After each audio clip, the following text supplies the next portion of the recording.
When the time calls upon it, you need something to neutralize a problem fast and effective, like a strong top-branded painkiller. A thing that can mow through a room of problems like a dose of salts. A piece of kit that'll get the job done. Yes, sir. I'm afraid to tell you, you've got a very bad case of the enemy are all running MP7 submachine gun noobitis. And I strongly recommend you take a daily dose of KSG 12, 500 milligrams, twice daily, and you can operate as much machinery as you like. Because when I feel that nothing else is going my way, I turn to pump action to deliver a kidney shot straight into the enemy's side. You see, I don't pride myself in using OP. In fact, I spend a great deal of my time expressing a particular distaste for all things devastating, because I normally feel I'm an ambassador of fair play within the realms of competitive gaming. However, rules are there to be bent, manipulated and altered, and sometimes even broken. And when an opportunity arises, you take the bull by the horns, jump on his back and charge straight into the opposition. All hail the KSG 12 shotgun, the Devastator, the Widowmaker, and sometimes of course the Hitmarker machine, because along with the guns and glory comes the inconsistency when using weapons like this.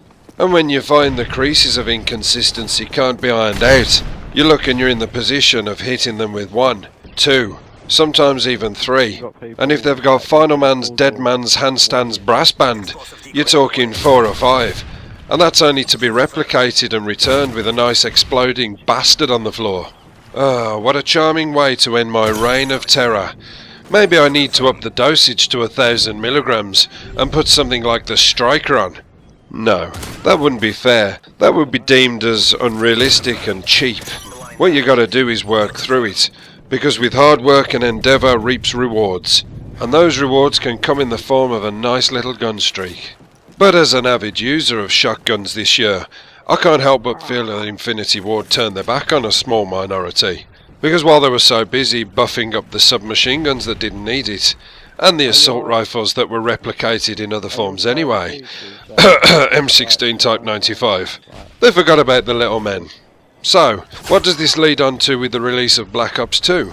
Well, I'm happy to say that when I flicked through my subscriptions a few days ago, I noticed a T. Martin video.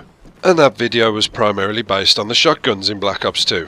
I'll be honest with you, I haven't seen many videos or much footage of Black Ops 2 because I like to be surprised, but this caught my attention, and I was very pleased to see that the KSG was making a return. However, it came with a new phrase next to it: slug shots. Yes, buckshots have been removed, no more pellets, just a slug shot, and that can only mean one thing: a one-hit kill. Tasty. Now, with the release of this news, I would imagine it's brought fear and loathing into the hearts of many a sniper, as a sniper's worst enemy is a shotgunner. But I think it's high time they did something like this. I mean, let's be realistic, in real life, the Winchester Model 1887 is used as a hunting rifle, not a shotgun, a rifle, and it is even still used today by the Brazilian militia. This was a question asked by many people, asking why an old-fashioned gun is being used in a modern-day game. However, the hunters still use this gun as well, and it is in fact renowned for taking down such large cattle as deer, with a one-hit kill, I would imagine. I can't see many hunters out there firing 3 or 4 shots at a deer as he drops into last stand and explodes and kills them. Damn those hit markers. There is, however, one slight small worry of mine that I have. Because even though I'm looking forward to the inevitable possibility that I can walk into a room full of noobs, or insurgents we'll call them for now, as they're all head glitching behind walls and windows and lying down, I can get those one-shot kills off and walk away with a sense of pleasing inside my soul.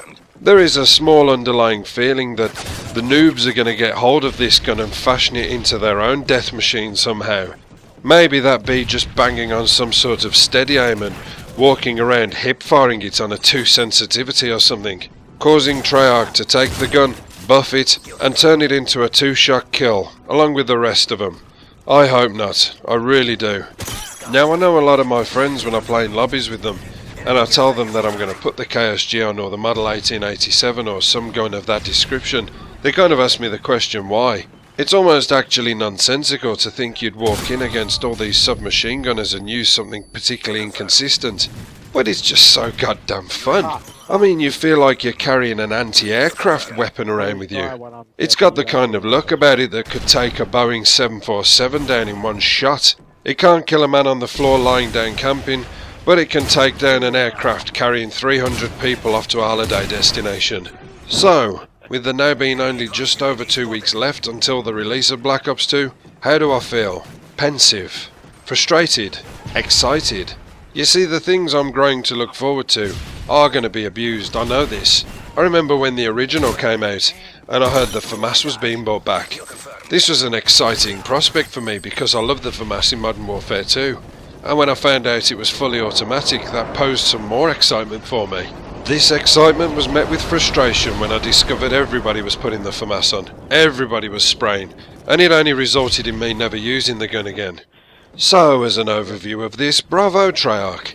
It seems you've learnt your lesson from the ridiculousness of those things you released in Black Ops, and dared to call them shotguns.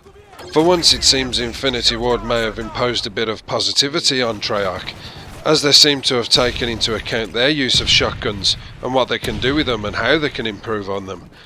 Let's just hope so, eh? I think the key thing here is not to expect too much, maybe. But it's hard as we sit on our hands and wait with bated breath as this game is released, hoping it's going to be the title to end all Call of Duty titles and bring this game back from the dead where it should be, reigning high in the place one spot of this year's best releases. But until that moment comes, I'm not going to hold my breath. Instead, I'm going to sit here and expect the worst. See, that's the key thing in life, unfortunately. And if you're a young person and listening to this, I suggest you take a note out of this book. Don't raise your hopes up too high. Expect the worst, and anything that happens after that that's good is a bonus. Trust me.